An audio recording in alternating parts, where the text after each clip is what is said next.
अब मुझे ड्रॉबैक्स बताएंगे आपके सोसाइटीज के और जो ओपन लैंड पे हम फार्म हाउस बनाते हैं, इनके दोनों के आपने ड्रॉबैक मुझे डिफरेंट बताने हैं दोनों के।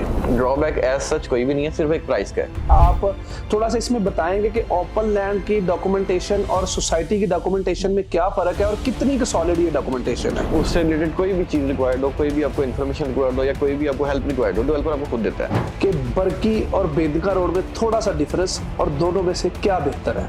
बरकी रोड अभी भी अंडर वैल्यू है और मार्केट की भी इसकी डेवलप हो रही है। बेदे की मार्केट मैच्योर है, वो डेवलप हो चुकी है, वो तकरीबन एक इसमें पीक पे है।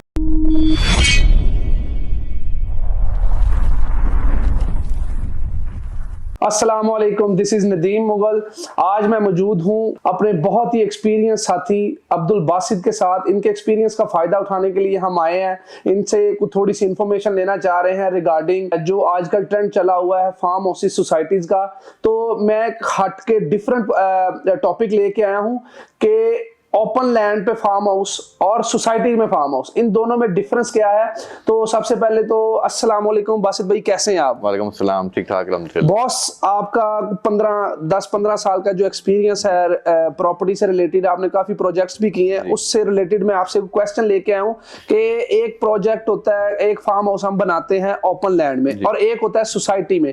आप दोनों में मुझे थोड़ा सा डिफरेंस बताएं कि दोनों में डिफरेंस क्या है। बासित भाई, व्हाई फार्म हाउस सोसाइटी? जी, सबसे पहले तो सोसाइटी इसलिए कि एक गेटेड कंपाउंड है, ओके, गेटेड कम्युनिटी है। आपका नेबरहुड जो है वो सेम मेंटालिटी सेम पर्पस के लिए वहाँ पे आए हैं। आपको अमेनिटीज मिलती है वहाँ पे और सिक्योरिटी मिलती है। डिफरेंट सोसाइटीज डिफरेंट लोकेशन के अकॉर्डिंग अमेनिटीज चेंज होती रहती हैं कि कहीं पे आपको सीवरेज मिलती है, कहीं पे आपको नहीं मिलती, और इलेक्ट्रिसिटी के आपको वहाँ पे तकरीबन हर सोसाइटी में ही इलेक्ट्रिसिटी मिलती है, सिक्योरिटी मिलती है। और कई सोसाइटीज में आपको पार्क और मस्जिद और कमर्शियल भी मिल रहा है। वो जो बड़ी बड़ी सोसाइटीज हैं हमें ये फैसिलिटीज भी मिल जाती है। सबसे पहला एज आपका होता है कि जो एक फार्म हाउस सोसाइटी में एक बंदा रह रहा है या जिसने अपना फार्म हाउस बनाया हुआ है, आपका नेबर भी उसी मेंटालिटी का बंदा है। आप ओपन लैंड में जाते हैं तो आपका एक फार्म हाउस है, आपके लेफ्ट राइट एग्रीकल्चर लैंड है सारी, या आपके लेफ्ट राइट गांव है, तो आपको वो मेंटालिटी मैच नहीं करती, आपको वो सराउंडिंग, आपका नेबरहुड मैच नहीं करता।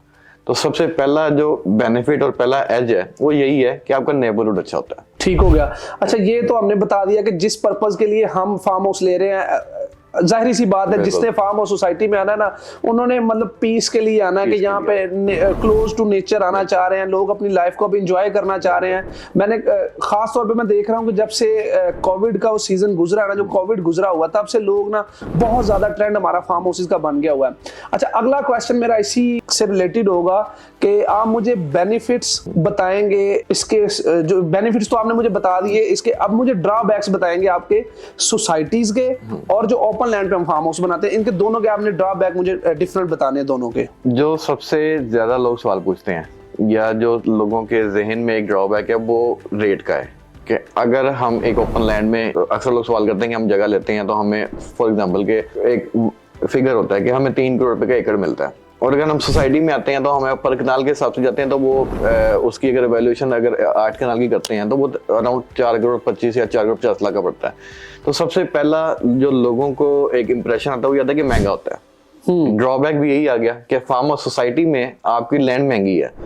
अब महंगी होने की रीजन है, महंगी क्यों है? एक सबसे पहली चीज की वही बात की, एक कंपाउंड है, कंपाउंड आपको सिक्योरिटी देनी है, आपको अमेनिटीज देनी है, उसकी कुछ कॉस्टिंग होती है। दूसरी चीज होती है कि एक फार्म हाउस सोसाइटी में रोड निकाला हुआ है, रोड बनाया हुआ है, अब वो भी वेस्टेज है, वो डेवलपर को पड़ता है। उसकी हम पर कनाल कॉस्ट जब हम डालते हैं तो वो इतना फर्क कोई नहीं होता, लेकिन एक रॉ लैंड के अकॉर्डिंगली हम देखते हैं तो हमें फील ये हो रहा होता है कि हमें महंगी जगह मिल रही है। ड्रॉबैक एज सच कोई भी नहीं है, सिर्फ एक प्राइस का है। आपको बेनिफिट ही होता है कि अगर आपने इन्वेस्टमेंट भी करनी है, आपने फार्म हाउस भी बनाना है, अपने घर भी बनाना है, तो हर हवाले से फार्म हाउस सोसाइटी बेहतर है। अगर हम दूसरी साइड पे आते हैं कि ओपन लैंड में अगर लेते हैं तो उसका ड्रॉबैक सबसे पहला तो यही हो गया कि आपकी सिक्योरिटी, कि आप ऐसे एरिया में एक लेते हैं कि जहाँ पे आपके लिए सिक्योरिटी का एक्स्ट्रा आपको वहाँ पे चार्जेस पड़ेंगे, अपने वहाँ पे चौकीदार रखने हैं, वहाँ पे आपने फेंसिंग करनी है, वहाँ पे अपने कैमरे शैमरे लगाने, इस तरह की चीजें हैं। तो 100 चीजें होती हैं कि आपको अगर एक ओपन लैंड में बनाते हैं तो आपको खर्चे भी एक्स्ट्रा पड़ते हैं और आपकी मेंटेनेंस भी एक्स्ट्रा पड़ती है। और फिर एक सबसे मेन चीज कि आप पीस ऑफ माइंड के लिए एक फार्म हाउस बना रहे हैं, या अगर आप क्लोज टू नेचर रहना चाह रहे हैं जिस तरह आपने कहा, तो आप टेंशनलेस इन्वायरमेंट में रहना चाह रहे हैं। आप अगर एक ओपन लैंड में लेते हैं तो वही बात कि आपको नहीं पता आपके नेबरहुड कौन है, आपकी सराउंडिंग कौन है। फार्म हाउस कम्युनिटी क्योंकि एज अ कंपाउंड होता है तो आपको पता होता है कि आपके जो सराउंडिंग में लोग हैं वो भी उसी मेंटालिटी के जिस मेंटालिटी के आप हैं। ओवरसीज होते हैं, अच्छे गवर्नमेंट के एम्प्लॉयज होते हैं, अच्छे बिजनेसमैन होते हैं, तो वो आपका एक एनवायरनमेंट एक अच्छा होता है, पीसफुल एनवायरनमेंट होता है। अच्छा, हमारे पेज पे ना मोस्टली जो हमारे देखने वाले थे, हमारी एक्सपर्टीज थी DHA की, ऑल ओवर द DHA जितना पाकिस्तान में हम उनको डील करते थे। तो अभी ये पिछले 5-7 साल से फार्म हाउसेस का काफी ज्यादा ट्रेंड हुआ है। तो हमारे व्यूवर्स के लिए आप थोड़ा सा इसमें बताएंगे कि ओपन लैंड की डॉक्यूमेंटेशन और सोसाइटी की डॉक्यूमेंटेशन में क्या फर्क है और कितनी सॉलिड ये डॉक्यूमेंटेशन है। आजकल क्योंकि गवर्नमेंट ऑफ पंजाब काफी एक्टिव है डॉक्यूमेंटेशन को लेके, ओके, लैंड रिकॉर्ड को लेके कुछ इनको कंप्यूटराइज करना चाह रही है, तो डॉक्यूमेंटेशन का इशू नहीं होता। डॉक्यूमेंटेशन आप चाहे ओपन लैंड में भी लें और आप चाहे फार्म हाउस में भी लें, वो आपको इशू नहीं होता। हाँ, आपको एज क्या मिल जाता है कि अगर आप किसी कंपाउंड में लेते हैं, किसी फार्म हाउस कम्युनिटी में लेते हैं, वहां पे डेवलपर आपका हेल्पिंग हैंड होता है हर चीज की डॉक्यूमेंटेशन में। ओके, आपको वेरिफिकेशन से लेके रजिस्ट्री, इंतकाल, आपको उससे रिलेटेड कोई भी चीज रिक्वायर्ड हो, कोई भी आपको इन्फॉर्मेशन रिक्वायर्ड हो या कोई भी आपको हेल्प रिक्वायर्ड हो, डेवलपर आपको खुद देता है।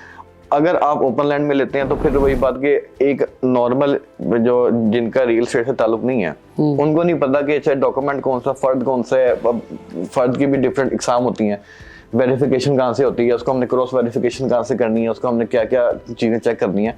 तो एक रॉ बंदे के लिए वो काम मुश्किल होता है। इसी तरह रिस्क फैक्टर बढ़ जाता है कि अगर आप ओपन लैंड में लेते हैं और आपने XYZ किसी बंदे से लिया, आप उसको नहीं जानते, तो आपका उसको वो वेरिफिकेशन का प्रोसेस और आपका वो डॉक्यूमेंटेशन का प्रोसेस एक तो टाइम भी लेगा, और दूसरा ये कि आपको उस चीज़ का पता नहीं है तो आपको थोड़ा रिस्क फैक्टर भी बढ़ जाता है।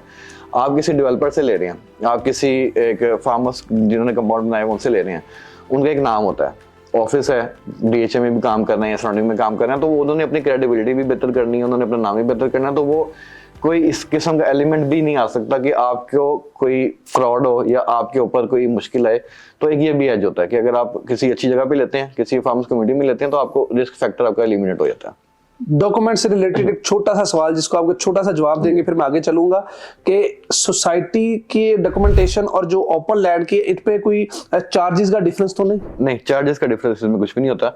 इसमें सिर्फ ये हो जाता है कि हाँ, डॉक्यूमेंटेशन से रिलेटेड एक और सवाल होता है कि हम एक मैप पे एक प्लॉट है, ओके, तो वो हमारा रजिस्ट्री में रिफ्लेक्ट कैसे करेगा। ठीक है, जैसे हम एक ओपन लैंड है ना, उसमें तो हम जो भी उसके हदूद अरबा वगैरह लिख के हम लोगों ने उसको रिफ्लेक्ट कर दिया। मैप पे एक प्लॉट फॉर एग्जांपल के B ब्लॉक का 5 नंबर प्लॉट है, वो हम रजिस्ट्री पे कैसे रिफ्लेक्ट करेंगे। तो उसके लिए ये होता है कि हम एक एग्रीमेंट, म्यूचुअल एग्रीमेंट हो जाता है सेलर का और बायर का, उसमें हमारी वो चीजें डिटेल आ जाती हैं। प्लस ये कि जब रजिस्ट्री करते हैं तो उसमें हदूद अरबा, उसकी लोकेशन, उसकी सराउंडिंग भी लिख देते हैं, प्लस सराउंडिंग में ये लिख देते हैं, उसका प्लॉट नंबर मेंशन कर दिया और उसका हमने मेंशन कर दिया कि इसके फ्रंट पे क्या है, बैक पे क्या है, लेफ्ट क्या है और राइट क्या है। तो आपका वो सिनेरियो कवर हो जाता है, बाकी चार्जेस का कोई इशू नहीं होता। एक और बात मुझे बताएं हमारे क्लाइंट्स के इंफॉर्मेशन के लिए कि बरकी और बेदका रोड में थोड़ा सा डिफरेंस और दोनों में से क्या बेहतर है? बेदिया रोड क्योंकि फार्म हाउसेस के कंसेप्ट के लिए आप आज से कुछ 10 साल पहले भी किसी से पूछें तो उसको एक ही रोड का पता था, बेदिया रोड का पता था। तो अब बेदिया का एक ट्रेंड था, बेदिया असल में ट्रेंड सेटर था फार्म हाउसेस के लिए, और बड़े अरसे से वहां पे लोग इन्वेस्टमेंट भी कर रहे हैं, फार्म हाउस भी बना रहे हैं।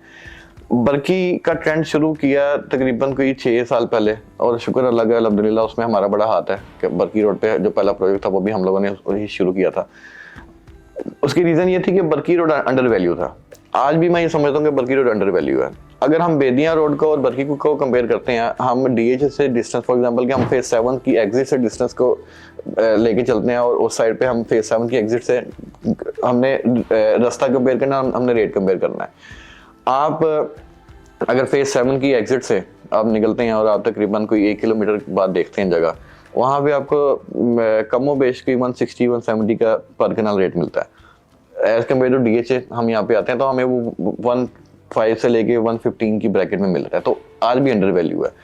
वहाँ पे अगर हमने बेदिया पे कोई सस्ता लोकेशन चाहिए, कोई जिस तरह 35 लाख रुपए कनाल या 40 लाख रुपए कनाल, तो हमें वो DHA नवाशिफ इंटरचेंज से तकरीबन हमें कोई 18-20 किलोमीटर आगे जाना पड़ता है, DHA से भी हमें दूर जाना पड़ता है। तो बरकी रोड पे आपको इतना दूर नहीं जाना पड़ता। बरकी रोड अभी भी अंडर वैल्यू है और मार्केट क्योंकि इसकी डेवलप हो रही है, बेदरिया की मार्केट मैच्योर है, वो डेवलप हो चुकी हुई है, वो तकरीबन एक किस्म से पीक पे है। बर्की अभी पीक पे जा रहा है। बर्की इन्वेस्टमेंट पॉइंट ऑफ व्यू से ज़्यादा बेहतर है, अप्रोच वाइज भी फील बर्की ज़्यादा बेहतर है।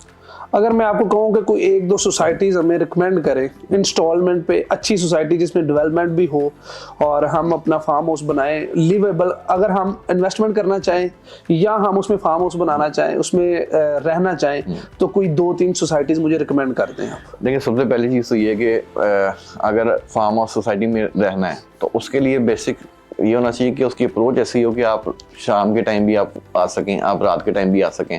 कोई इस तरह का फैक्टर ना हो कि 10 बजे के बाद या 11 बजे के बाद बंदा निकलते हुए सोचे कि यार निकलना है, सिक्योरिटी पॉइंट ऑफ व्यू से और एरिया की लिहाज से अगर बात करें तो उसके लिए सबसे पहले चीज़ ये कि आप DHA की सराउंडिंग में आप देखेंगे चीज़। अगर आपने भी कहीं पे घर बनाना है तो आप कोशिश करेंगे कि आप नियरेस्ट टू DHA रहें, वो फिर चाहे बेदियाँ पे हो वो या फिर आपका इस रोड पे हो, मेन बर्की पे हो या मेन से हट के हो, अप्रोच वाइज हो। अब उसमें बर्की रोड पे सबसे पहले तो एक प्रोजेक्ट है डिफेंस व्यू फार्म जो बिल्कुल DHA के ऑपोजिट है और उसकी अप्रोच BRB से है। BRB से तकरीबन 1 किलोमीटर पे है। आप फेस डिफेंस व्यू फार्म से निकल के अगर आपने फेस 6 राया भी आना है, राया मरकज में भी आना है, तो हार्डली कोई 10 to 15 मिनट्स की वो ड्राइव है। आप उससे आगे जाते हैं, चौधरी फार्म आता है। चौधरी फार्म में भी जो सा ना वो क्योंकि अप्रोच वाइज वो ठीक है। फेज 1 है चौधरी फार्म्स का, उसके अलावा IVB फार्म्स है, वहां पे भी लोगों ने घर में वो, लेकिन थोड़ा सा आप जिस तरह आगे जाते रहेंगे रेट्स कम होते रहेंगे और लोगों ने घर भी बनाए हुए हैं। लेकिन ज्यादा बेहतर जो सी है वो डिफेंस व्यू फार्म है क्योंकि बिल्कुल आपके कह लेंगे DHA के ऑपोजिट है। और अगर थोड़ा सा आप प्राइस रेंज थोड़ी सी आपकी कम है, तकरीबन BRB से कुछ 3-3.5 किलोमीटर आगे एक हमारा नया प्रोजेक्ट है, वहाँ पे 70 लाख रुपए कनाल रेट है, 1.5 साल के इंस्टॉलमेंट टाइम पीरियड के अंदर। अप्रोच वाइज भी अच्छा है, लोकेशन भी अच्छी है, तो वहाँ पे भी आप ले सकते हैं। Thank you so much Basit भाई। उम्मीद है कि हमारे व्यूवर्स ने आपसे काफ़ी इंफॉर्मेटिव चीज़ें जो सीखी होंगी। अगर आप मज़ीद इस तरह की इंफॉर्मेशन लेना चाहते हैं तो हमारे दिए गए मोबाइल नंबर पर कॉन्टैक्ट कर सकते हैं। आई होप कि मैंने कोई क्वेश्चन मिस नहीं किया होगा रिगार्डिंग फार्म हाउस के, मतलब जो इन्फॉर्मेशन हम आपको देना चाहते थे, दे सकते थे, वो बासित भाई के एक्सपीरियंस से हमने ली है। मज़ीद इस तरह की वीडियोज़ देखने के लिए, मज़ीद इस तरह की इंफॉर्मेशन लेने के लिए हमारे यूट्यूब चैनल को सब्सक्राइब करें। Thank you so much. अल्लाह हाफिज़।